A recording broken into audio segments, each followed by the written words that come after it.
নমস্কার, আপনাদের প্রত্যেককে ইংলিশ টিউশনে সুস্বাগত।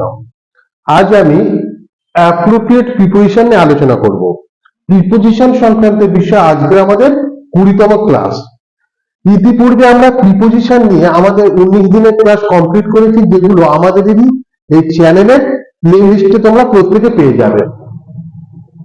আচ্ছা, অ্যাপ্রোপ্রিয়েট প্রিপোজিশন আসার আগে প্রথমে এই জিনিসটা জেনে নেওয়া যায় যে প্রিপোজিশন কাকে বলে।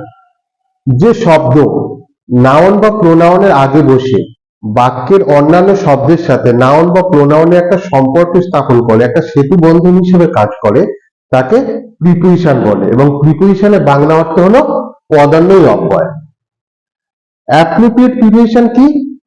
কিছু শব্দ রয়েছে বা কিছু প্রিপোজিশন আছে, কিছু শব্দ রয়েছে যে শব্দগুলোর পরে শুধুমাত্র সেই প্রিপোজিশন গুলোই ব্যবহৃত হয়। এই রকম জিনিসকে বলে অ্যাপ্রোপ্রিয়েট প্রিপোজিশন। আজকে আমি মূলত যে জিনিসগুলো নিয়ে আলোচনা করব সেগুলো হলো নাউনের পরে কিছু প্রিপোজিশনের ব্যবহার। এবার জিনিসটা উদাহরণের মাধ্যমে আমরা বোঝার চেষ্টা করব। প্রথমে 1 নম্বর উদাহরণটা কি রয়েছে? জুয়ার প্রতি অরূপের ঘৃণা আছে।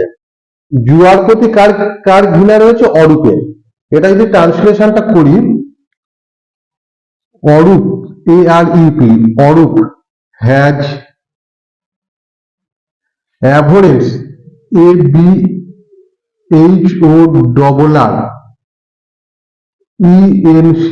অ্যাভোরেন্স of gambling,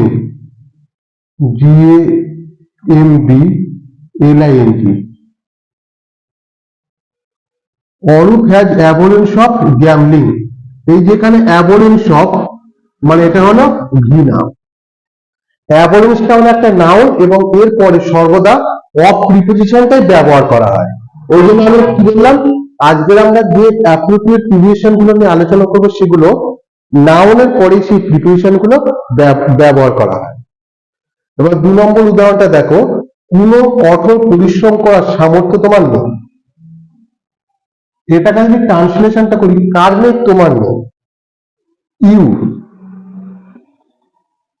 have no ability, ABILITY, you have no ability or doing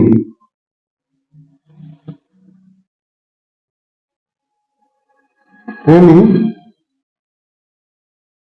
hard work। এই যে এবিলিটি ফর মানে কি? সামর্থ্য। You have no ability for doing any hard work. এখানে এবিলিটিটা হলো একটা নাউন এবং এর পরে সর্বদা ফর প্রিপোজিশনটাই ব্যবহৃত হয় বা বসে। তারপর একটা উদাহরণটা কি?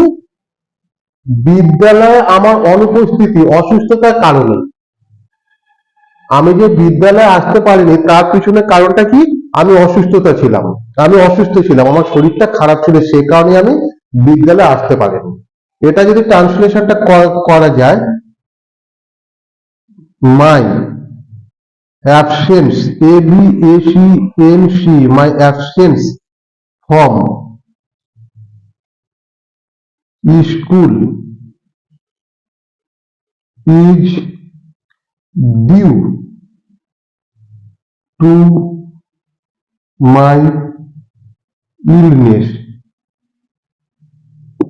আচ্ছা, NESS, এটা NESS, ঠিক আছে, full stop. My absence from school is due to my illness. এই যে অ্যাবসেন্স হলো একটা noun. Absence parts of speech গতভাবে নাউন এবং এর পরে সর্বদা ফ্রম প্রিপোজিশনটাই ব্যবহৃত বা ফ্রম প্রিপোজিশনটাই বসে। অ্যাবসেন্স ফ্রম মানে কি? অনুপস্থিতি।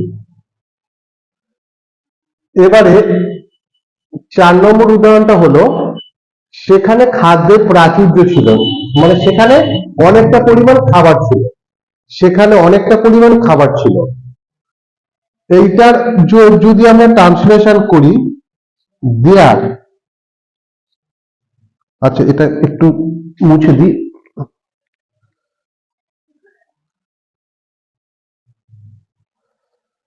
আচ্ছা, দেয়ার, THERE, there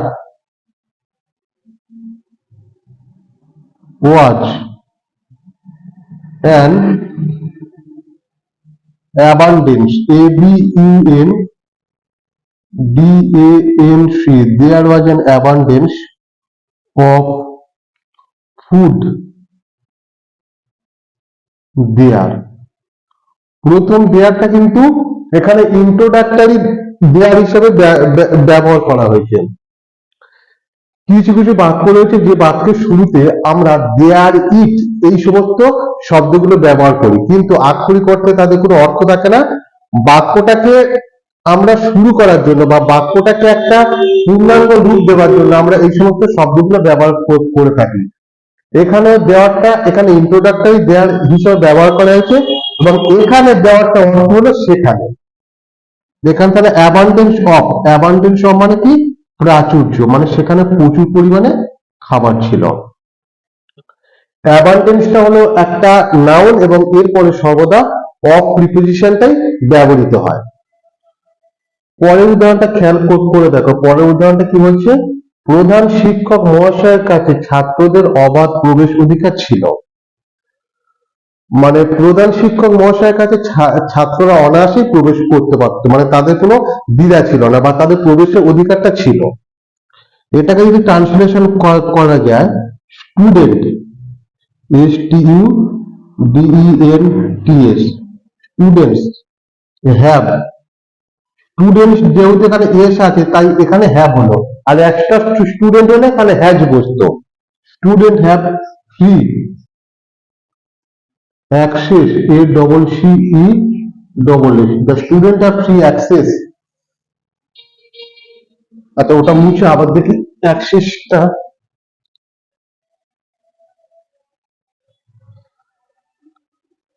ACCE, student have free access to the,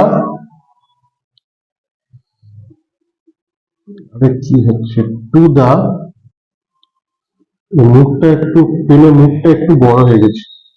students have free access to the headmaster, প্রধান শিক্ষক ইংরেজিটা কি? Headmaster, headmaster, MASTER। এই যে অ্যাক্সেস টু মানে কি? প্রবেশ অধিকার। অ্যাক্সেসটা হলো একটা নাউন এবং এরপরে সর্বদা টু প্রিপোজিশনটাই ব্যবহার করা হয়। আজকে আমি অ্যাপ্রোপ্রিয়েট প্রিপোজিশনের এতটুকু নিয়ে আলোচনা করলাম। পরবর্তী ক্লাসে অ্যাপ্রোপ্রিয়েট প্রিপোজিশন নিয়ে আরো আলোচনা করব। আমাদের চ্যানেলের ভিডিও সম্পর্কে যদি আপনাদের কোনো কিছু মতামত থাকে নিচে কমেন্ট বক্সে লিখে অবশ্যই জানাবেন, এবং সেই সঙ্গে আমাদের এখানে হোয়াটসঅ্যাপ নাম্বারটাও দেওয়া রইল 9647323368। এখানে আপনারা যদি কোনো কিছু মতামত বা পরামর্শ দেওয়ার থাকে অবশ্যই জানাতে পারেন। ধন্যবাদ।